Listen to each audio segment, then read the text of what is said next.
দেখো উৎপাদক বিশ্লেষণ বা ফ্যাক্টরাইজেশন করতে দিয়েছে, কি বলেছে x square plus y square minus z square minus 2xy এটা আছে। তাহলে প্রথমে দেখো এখানে যেহেতু 2xy আছে তাহলে xy গুলোকে আর এইগুলোকে এক সাইডে লিখবো, ঠিক আছে, একটা ফর্মুলা বানানোর জন্য। তো ফার্স্টে দেখো x স্কয়ার আছে লিখলাম, মাইনাস 2xy এর পাশে লিখে দিলাম মাইনাস 2xy হলো।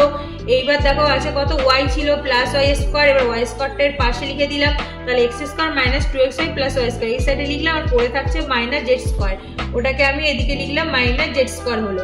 এবার দেখো এখান থেকে এইটুখানি একটা ফর্মুলা পড়ছে, সেটা হচ্ছে x মাইনাস y এর হোল স্কয়ারের ফর্মুলা পড়ে যাচ্ছে, আর মাইনাস এদিকে z স্কয়ার যা আছে এইভাবে রেখে দিই z স্কয়ার।